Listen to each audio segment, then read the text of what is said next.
이상형 투기 연루자의 자금 축적금을 낱낱이 추적해서 책임을 물어야 합니다. 단일화 시한은 분명히 지킵니다. 윤석열 총장을 포함한 더 큰 통합을 통해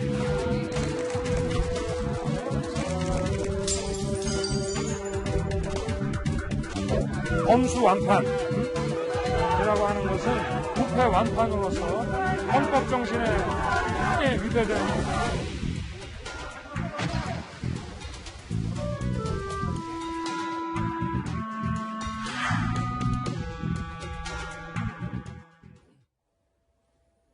언제나 날카롭고 정확한 분석을 해주시는 전문가 세 분 스튜디오에 나와 있습니다. 김우석 국민대 개원 교수, 최영일 시사평론가, 그리고 장윤미 변호사 세 분입니다. 어서 오십시오. 안녕하세요. 안녕하십니까. 4월 7일 서울시장 보궐선거가 이제 3주 정도 남았습니다. 이번 주 목요일과 금요일 후보 등록일을 앞두고 범여권은 내일과 모레 서울시민과 당권, 그러니까 권리당원, 죄송합니다. 양당 권리당원을 대상으로 여론조사를 실시해서요. 이 모레인 17일에 단일 후보를 정하기로 했습니다. 또 야권도요. 17일과 18일 이틀에 거쳐서 여론조사를 실시한 뒤에 19일에 금요일에 이 단일 후보를 선출할 예정입니다. 자, 서울시장 보궐선거에서 야권의 오세훈, 안철수 후보의 단일화가 성사되고 민주당 박영선 후보와 양자 대결을 할 경우를 가정한 여론조사 결과도 속속 나오고 있습니다. SBS에서 실시한 양자 대결의 결과를 살펴보겠습니다.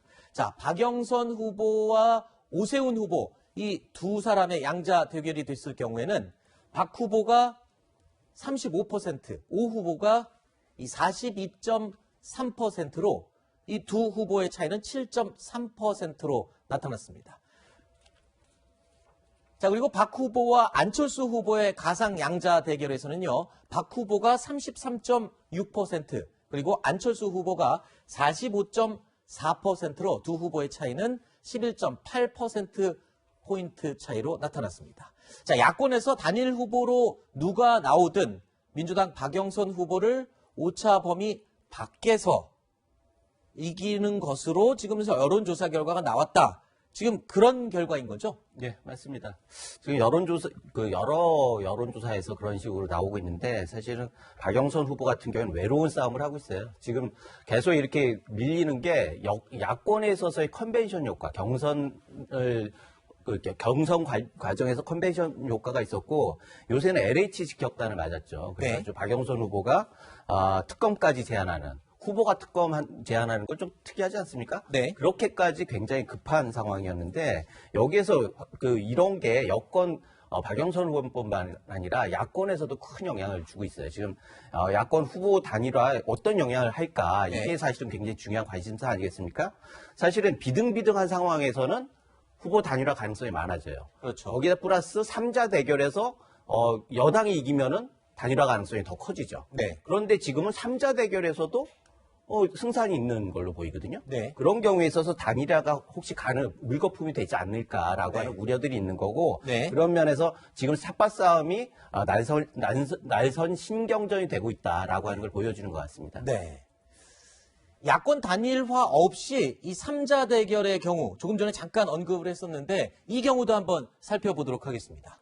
자, 박 후보가 27.4%, 오 후보가 26.1%, 그리고 안철수 후보가 24%로 오차 범위 안에서 각각 박빙을 보이고 있는 것으로 나타났습니다. 자, 지난 5일 여론조사와 비교를 하면요. 박 후보는 30.7%에서 3.3%포인트 하락한 반면에 오세훈 후보는 3.1%포인트 증가했고요. 안철수 후보는 1%포인트 오른 것으로 그렇게 조사가 됐습니다. 자, 일주일 사이에 이 여론조사 결과가 이런 흐름을 보이는 것, 글쎄요, 뭔가 변화가 있는 거라고 좀 분석을 할 수 있을까요? 어떤 영향이 있었을까요? 그렇습니다. 앵커님 말씀하신 대로 일주일 전에 어떤 여론조사 지표와 비교해 보면 이제 상당히 많은 부분이 지지율이 떨어졌기 때문에 그 네. 지지율을 또 오세훈, 또 안철수 대표가 양분해서 가져갔습니다. 여론조사는 통상 추세라고 하는데 아무래도 LH 직격탄을 박영선 후보가 비껴가질 못한 것 같고 네. 그렇기 때문에 교수님 말씀하신 것처럼 특검이다, 전수조사다 여러 대책을 내놓고는 있지만 네. 이게 전체적으로 LH 의혹이 여권의 어떤 그 실수 내지는 실정으로 비춰지는 부분이 아마 서울시장 선거에 굉장히 악영향을 미치고 있는 것으로 네. 보입니다. 그러니까 LH 사태가 여당 후보 입장에서는 굉장히 악재로 작용을 한 것 같다. 그래서 일주일 만에 이 여론조사 결과가 조금 변화를 보인 것 같다. 이렇게 분석을 해주셨습니다. 최근 여론의 흐름을 보면 아무래도 들으신 것처럼 박영선 후보 마음이 급해질 수밖에 없을 것 같습니다. 어제 긴급 기자회견까지 열어서요. 3기 신도시 내에 이 토지 소유자를 전수조사하자 이런 제안까지 던졌습니다. 정부는 2차 조사에 착수를 했지만 친인척이나 지인 등을 내세워서 차명으로 불법 투기를 저지른 자들은 아직 밝혀내지 못하고 있습니다. 그리고 현재 밝혀내기가 힘듭니다. 토지 소유자 전수조사로 차명 투기 연루자의 자금 출처 흐름을 낱낱이 추적해서 책임을 물어야 합니다. 평론가님, 네. 이게 그 후보들만 그렇게 생각하는 게 아니라 이 유권자들도 이런 생각을 하는 것 같습니다. 설문조사 결과 LH 투기 의혹이 서울시장 선거에 영향을 미칠 것 같냐라고 물어본 질문에 네. 응답자들의 76.8%가 영향을 끼친다 이런 대답을 했군요. 엄청난 숫자죠. 네. 사실은 뭐 적어도 4명 중에 3명 이상이 그렇죠. 영향 준다. 네. 이게 지금 서울시장 재보선을 앞두고 가장 빅이슈다. 아하. 근데 그 기저에는 지난해부터 쭉 흘러왔던 부동산에 대한 불안 심리 네. 혹은 분노 심리가 있는데 네. 거기에 기름을 끼얹은 격이 된 게 LH 사태입니다. 네. 지금 박영선 이 민주당 서울시장 후보 급해졌죠. 네. 지금 저렇게 고강도 이야기를 내는 게 먼저 민주당에다 특검 요청했습니다. 네. 김태년 당대표 권한대행이 수용했고요. 네. 그리고 어제 긴급 기자회견에서는 전수조사해야 된다. 아. 사명까지 다 파헤쳐라. 네. 이게 뭐냐면 우리 아이가 잘못했어요. 현재 집권 여당인데 LH는 정부 산하의 기관이잖아요. 네. 공기업인데 잘못했는데 지금 국민 여론과 야당의 파상 공세가 쏟아지니까 어떻게 됩니까? 내가 더 때려야 됩니다. 스스로. 예, 그렇죠. 우리 아이지만 내가 회초리를 더 세게 때려서 오히려 다른 사람들이 놀라서 아유 그만하면 됐습니다. 네. 더 지금 세게 때릴 수밖에 없는 네. 박영선 후보의 입장 급할 수밖에 없죠. 네, 비유가 아주 쏙쏙 알아듣게 설명을 해주셨습니다. 잘못한 우리 아이를 내가 먼저 더 세게 회초리를 들어야 하는 그런 상황의 비유를 해주셨습니다. 자, 야권 단일 후보로 누가 나와도 민주당에 앞선다. 이런 내용의 여론조사 결과 때문일까요? 국민의힘 오세훈 후보와 국민의당 안철수 후보 예전과는 조금 다른 입장인 것 같습니다. 단일화 협상이 삐걱거리기 시작했는데요. 두 후보의 이야기 들어보시죠. 오늘 아침에 전화로 여러 대화를 나눴고요. 확실하게 말씀드리는 것은 단일화 시한은 분명히 지킵니다. 저하고 오세훈 후보하고 둘이서 여론조사 문항 빼고 모든 것을 사실은 합의했습니다. 이제 좀 빠르게 진행이 되었으면 합니다. 조금 전에 우리 아이를 때린다, 효차리를 든다 그랬더니 혹시 아동 체벌 체벌 없어졌습니다. 아니냐? 그런데 그런 거 아닙니다. 그러니까 옛날 옛날 이야기로 이야기. 네. 비유를 한 것이니까요. 오해 없으시길 바랍니다. 자, 지금 얘기를 보면은 안철수, 오세훈 두 후보 그러니까 여론조사 결과를 보니까 어차피 단일화되면 경우에는 굉장히 누가 되든 유리하거든요. 그러니까 조금 여유가 생겨서 그런가요? 같은 편끼리 또 좀 아주 날카롭게 공격을 하고 나섭니다. 맞습니다. 사실 지금 조금 전에 그 방송에서 나왔듯이 표정을 보면 오세훈 후보는 굉장히 여유로워지지 않았습니까? 네.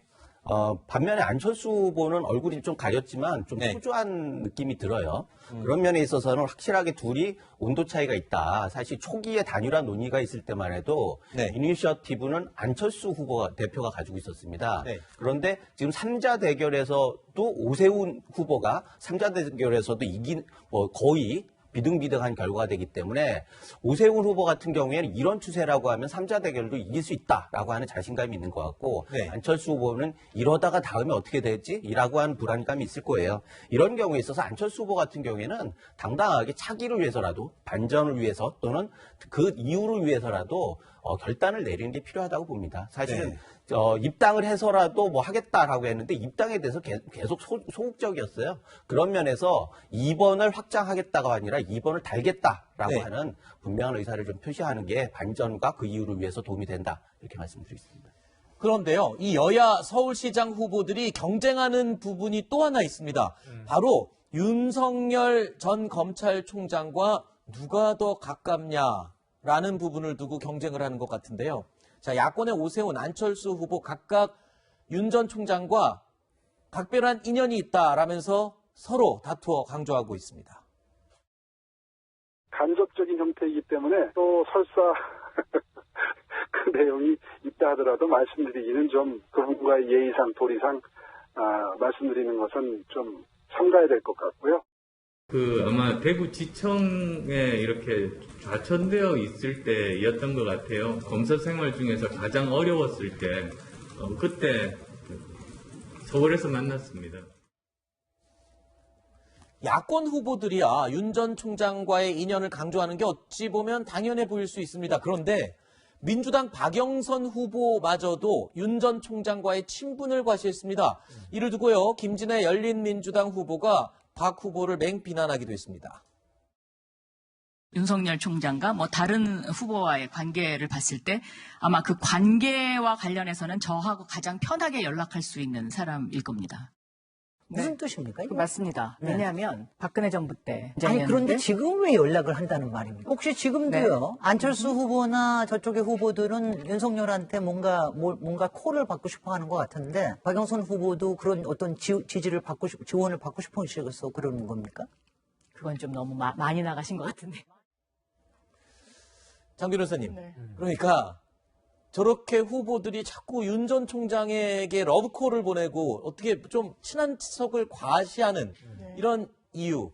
최근에 이 대선 주자 여론조사 결과에서 윤석열 전 총장이 굉장히 선두로 치고 나가는 부분, 이런 부분에 무슨 효과를 좀 얻으려고 하는 건가요? 그렇습니다. 윤석열 총장이 지금 뭐 지표에서 보시다시피 뭐 30%를 훨씬 훌쩍 넘어서 거의 40%대의 지지율에 육박할 정도로 지지율이 오르고 있고 상승세인 그야말로 정치권의 블루칩입니다. 그러니까 특히 야권에서는 지금 들으신 싱크대로 안철수 대표 같은 경우에 실제로 만났다, 접촉을 했고 대화를 나누는 사이다, 부인하지 않고 있고요. 오세훈 후보 같은 경우에는 한 발 더 나아가서 우리는 같이 소통하는 관계다라고까지 이야기를 하고 있습니다. 네. 물론 박영선 후보 같은 경우에는 윤석열 전 총장에 대해서 관리를 해야 된다는 입장에서 비교적 뭐 실언처럼 보이기는 하지만 그런 취지의 맥락에 언급을 한 것으로 보이는데 이런 전체적인 맥락을 다 종합해보면 블루칩이라는 점에는 이론이 없어 보입니다. 알겠습니다. 윤 전 총장은 뭐 특별히 하는 거 없어도 이번 보궐선거에서 굉장히 중요한 역할을 보이지 않게 영향을 끼치는 것 같습니다.